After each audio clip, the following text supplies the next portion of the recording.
satisfacer su deseo sexual, ¿no es cierto? Sino es con el ánimo de satisfacer su deseo económico de lucro, porque se van a apropiar de sus bienes. Es por eso que no podríamos estar en este supuesto. Pero ¿qué pasa cuando más bien está orientado a realizar cualquier acto por la persona por vía vaginal, anal o bucal, con fines carnales? Entonces sí vamos a estar en el fin. Esto es importante, ¿por qué? Porque en el marco probatorio esto es un tema en el que vamos a encontrar por un lado el acto sexual, ¿ok? El acto sexual no consentido.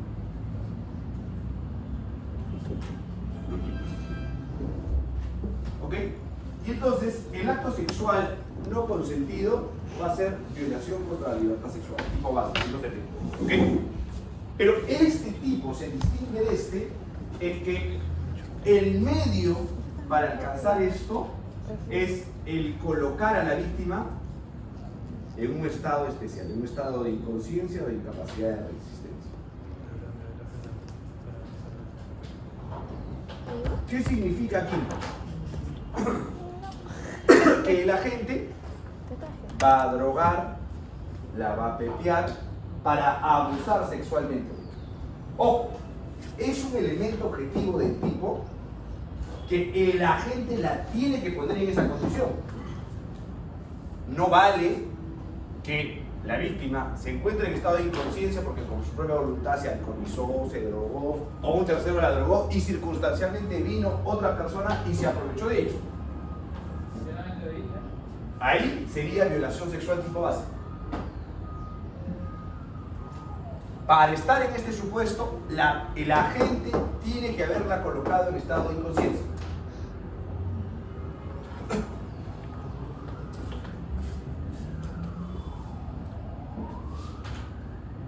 Como en los casos anteriores, vamos a advertir que es un delito clandestino. Por obvias razones, ¿no es cierto? Como mencionamos el día de ayer, nadie se le va a ocurrir desplegar una conducta de violación sexual en el medio del estadio, más aún en este supuesto, ¿no es cierto? Y la víctima aquí puede ser cualquier hombre o cualquier mujer. No hay distinción alguna, sujeto activo o pasivo, puede darse en cualquiera de los supuestos. Tanto varones como mujeres pueden colocar en estado de inconsciencia a su víctima y luego de eso realizar la violación sexual. Esto es importante, ¿ya? No sé si, me parece que sí está aquí, un caso muy antiguo de Ica, donde ocurre lo siguiente, ¿no? Además es un caso gravísimo. Un estilista que era homosexual, ¿ok? Conoce a un escolar de 16 años. Y el escolar, en el marco de su estado de iniciación sexual, permite que el mayor de edad, el adulto que era homosexual, realice una felatio. ¿Qué es una felatio? Sí sabes, ¿no es cierto? Ya, sí sabemos, no voy a explicar. ¿Ok? Esto es, introduce su miembro viril en la boca. ¿Ok? Entonces, eso es una felatio.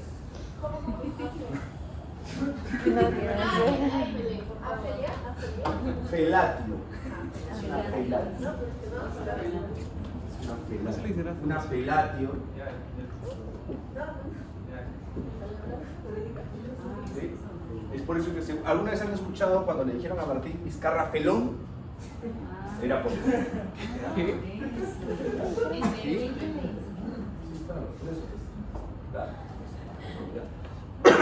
Ven.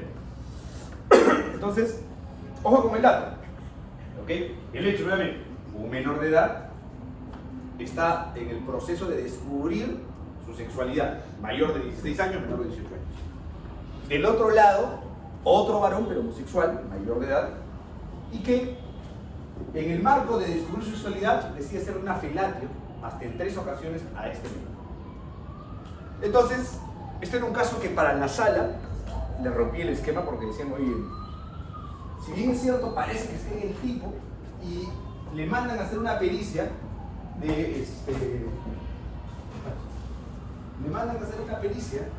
indemnidad sexual, que es básicamente verificar que esta persona no haya recibido abusos contra la natura, y en efecto verifican al menor y el menor estaba invicto, ¿no es cierto? no mostraba actos contra natura, ni antiguos ni recientes, por lo que lo único que había eran las 3 felaciones que se le había dado este sujeto al menor. Y entonces la corte en ese entonces dice y lo absuelve del delito de violación sexual. Y dice, bueno, hay que entender que una máxima de experiencia es que los jóvenes inician su sexualidad de esa manera, ¿no? En el descubrir, y se evidencia que finalmente como no tiene actos contra natura, no se evidencia el delito de violación sexual. O sea, sin embargo, eso fue revocado posteriormente por la sala, en el sentido justamente que la violación sexual puede exigir que el sujeto activo sea tanto varones como mujeres. Y el sujeto pasivo puede ser varones como mujeres.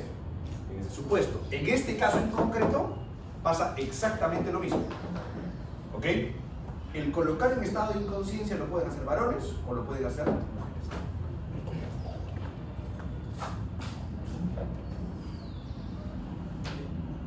Ok, aquí importa el medio que se va a utilizar. Como les dije, para estar en el tipo no basta el acto sexual no consentido. Lo que importa es el haberla puesto en estado de inconsciencia o haberla puesto en imposibilidad de resistencia. ¿Cómo es el estado de inconsciencia? El estado de inconsciencia nos va a llevar a los supuestos de la excepción de responsabilidad penal. Todos aquellos supuestos que podríamos entender que la gente se encuentre exceptuado de la responsabilidad penal porque está en estado de inconsciencia, está ahí. Esto es, voy a estar en estado de inconsciencia cuando por el nivel de alcohol que he consumido me encuentro en incapacidad de resistencia. Voy a estar cuando como consecuencia del uso de drogas o estupefacientes me encuentro en estado de inconsciencia. Cualquiera de esos supuestos tiene que ver. Pero reitero, para estar en este delito, el agente tiene que haberla puesto en estado de inconsciencia. Si es que es un tercero el que la ha puesto en estado de inconsciencia y otro es el que se aprovecha de esto, podremos estar en el tipo de violación sexual, pero no en el supuesto de violación de persona en estado de inconsciencia.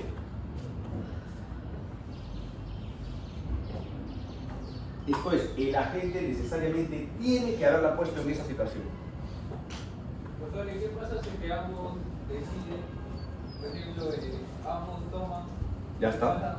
Pero fue por el sentimiento del mundo que estaba tomando. Doctor, el elemento central aquí es el consentimiento.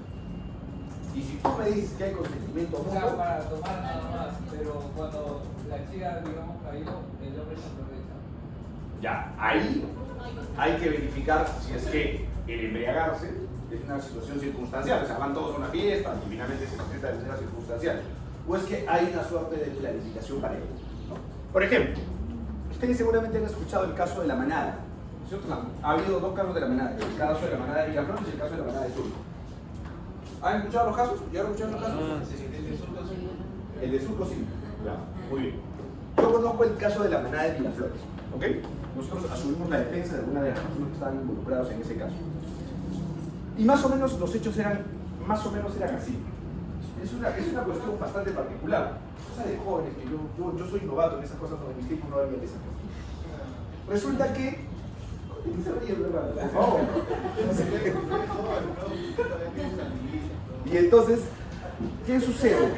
Uno de estos jóvenes, 2 jóvenes, deciden hacer una fiesta. Y entonces, la fiesta ya no la hacen en una discoteca, sino vía esta aplicación Airbnb, creo que es, no sé cómo se llama esta aplicación para alquilar Airbnb.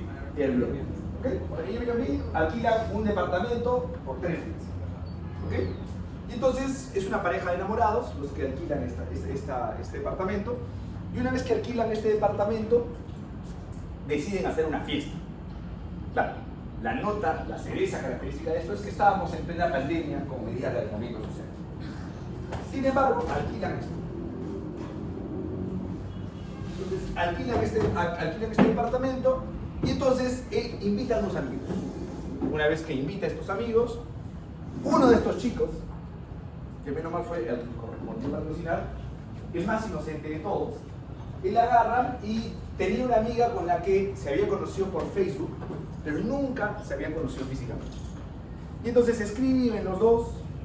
Este chico tenía 19 años, la chica tenía 18 años.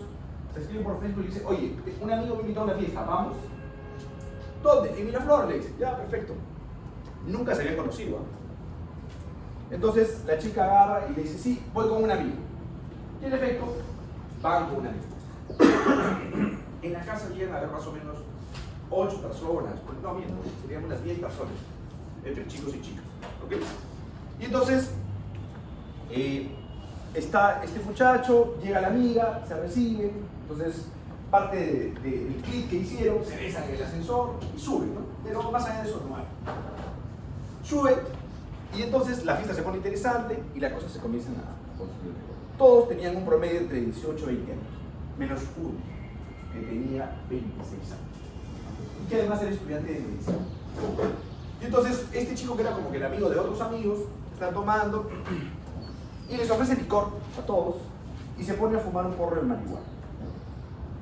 Entonces, estos chicos les da hambre, salen a comprar y cuando regresa, esta misma chica a la que había invitado a este muchacho, la encuentran primero bailando, pero acarameladísima con el chico que era mayor estudiante de medicina. ¿Ok? Pero se notaba que estaba bastante movida. Y luego de eso, voluntariamente van los dos y se ingresan a una habitación. Y se encierran en la habitación. 5, 10, 15, 20, 25, 30, una hora. Y entonces, en esa hora, obviamente, la amiga de la chica y el chico que la había invitado, se hablan los dos y dicen, oye, ¿qué pasa con tu amiga? No, sí, oye, tú la has invitado. No, llámala tú, no, llámala tú, no, llámala tú. No, me da miedo, llámala tú, no, mejor tú. Y comienzan a discrepar y de pronto ya todos se comienzan a preocupar porque lleva una hora y no salían. Y la fiesta fuera seguir. Entonces comienzan a tocar la puerta. Y no abren la puerta. Entonces ya todos se comienzan a preocupar. Y entonces a uno de los chicos se le ocurre filmar esta escena. Y entonces, como no abren la puerta, dicen, la voy a romper, la voy a romper. Y justo esa es la escena que lamentablemente se filma. Porque se filma justamente donde no abren la puerta. Y comienzan a golpear la puerta hasta que rompen la puerta y ya. Cuando ingresan, encuentran que la chica está con la camisa de este muchacho, con el pantalón puesto al revés, y la chica manchada en sangre. Y entonces, hasta aquí hay algunas dudas, ¿no es cierto? Ya en sus rostros veo las dudas, ya comienzan a imaginar cosas. Pero acá no acaba la historia, ¿ok? Porque yo les estoy relatando lo que más o menos hemos podido descubrir. Porque luego de eso hay una serie de hechos que no se sabe qué pasa.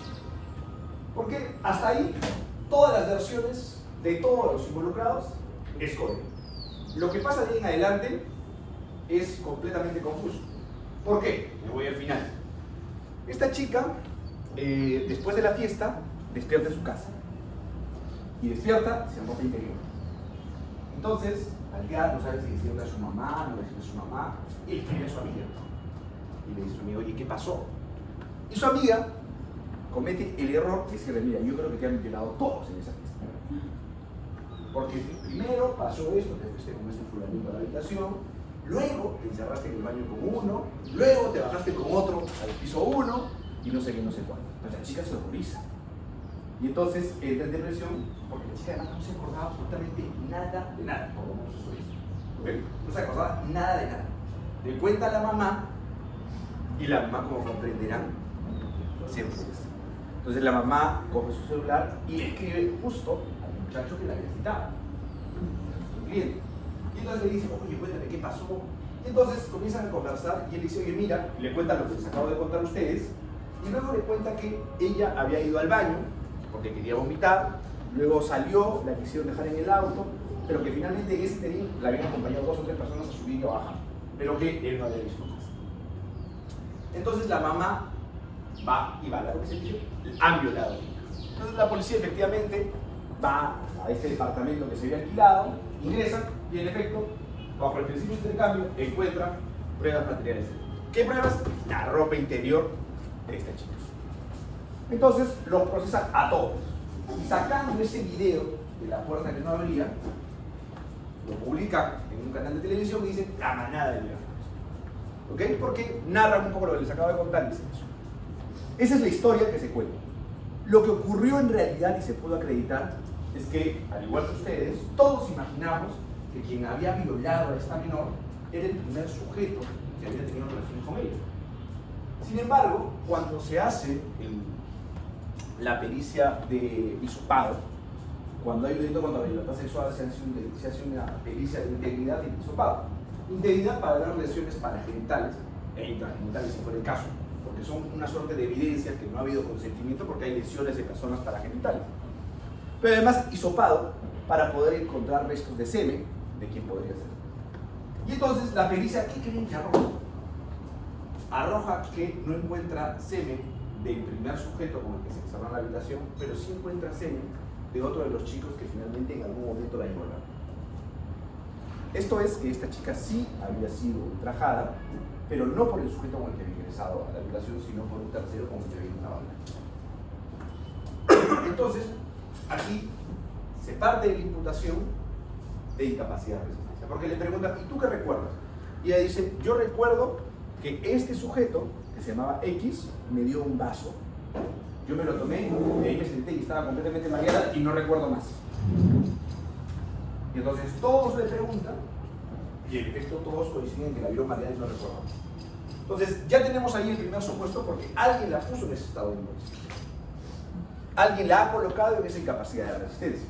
Lo que se discutía en el proceso luego era ver quién había sido el que la había colocado en ese estado de inconsciencia, y lo más difícil, saber si el primer acto sexual con el primer muchacho, porque el primer muchacho dijo, sí señor, yo he tenido relaciones sexuales con ella, pero han sido relaciones sexuales consentidas, hemos usado preservativo, y para muestra, la pericia de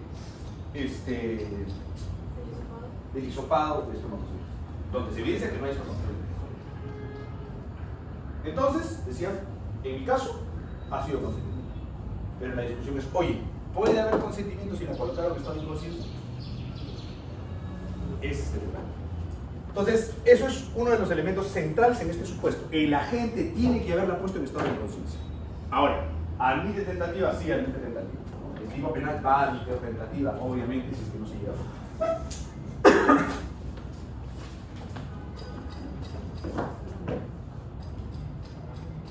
Como hemos indicado, aquí interesa que el agente sea el que coloque la víctima en estado de inconsciencia con capacidad física para que ésta pudiera ofrecer resistencia, ¿cierto? Entonces, si es que finalmente se logra acoger ello, es importante entender, reitero, primero la vinculación del agente con este estado de inconsciencia y luego que esto se hizo con la finalidad de obtener un acto sexual. Porque, por ejemplo, como decíamos al inicio, en el caso de las peperas son especialistas en colocar en estado de inconsciencia, pero no es con el ánimo de gozar sexualmente, sino con el ánimo de apropiarse.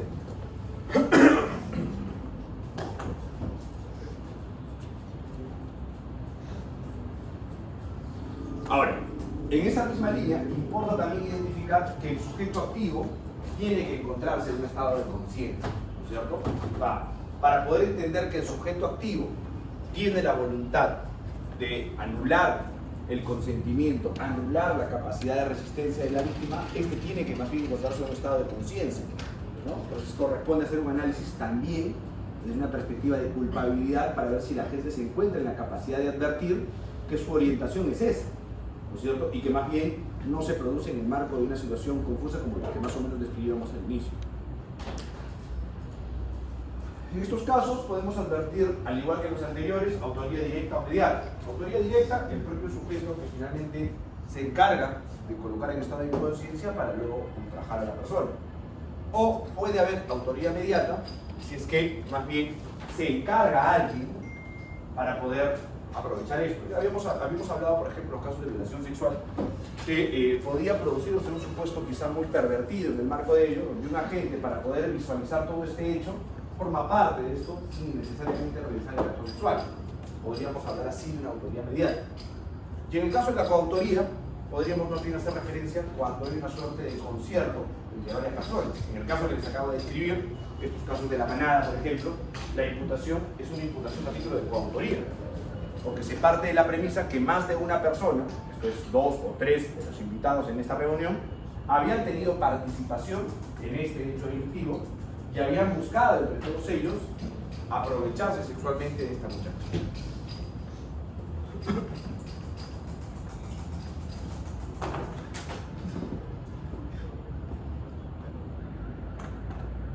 Como lo hemos indicado en los casos anteriores, necesitamos entender que se trata de un delito de tendencia interna trascendente o intensificada.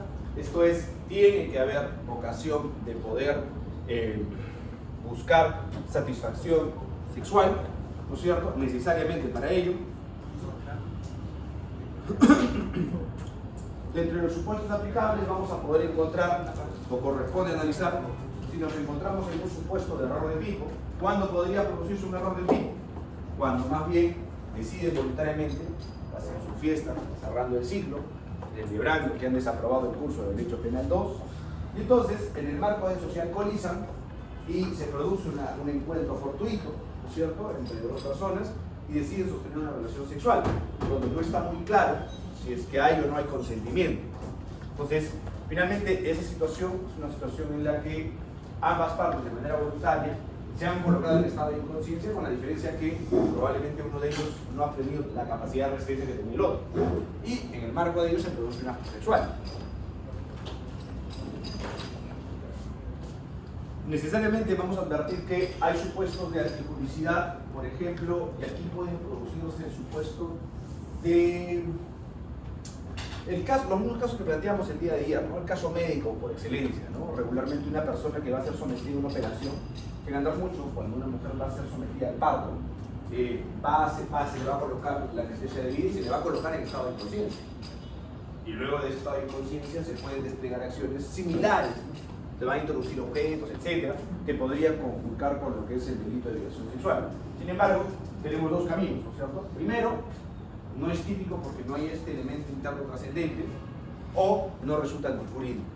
¿Por qué yo tendría que aquí jugar con los dos?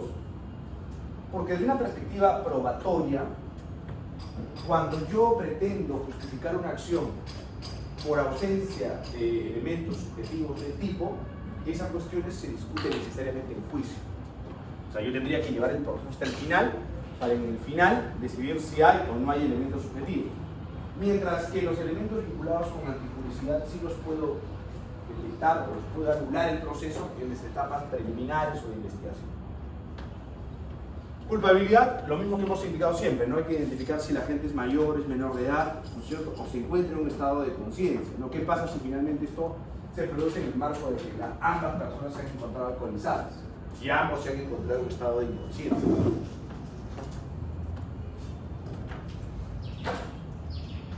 Aquí nos vamos a detener un segundo y vamos a revisar el caso a continuación. Vamos a revisar el caso de la truza roja.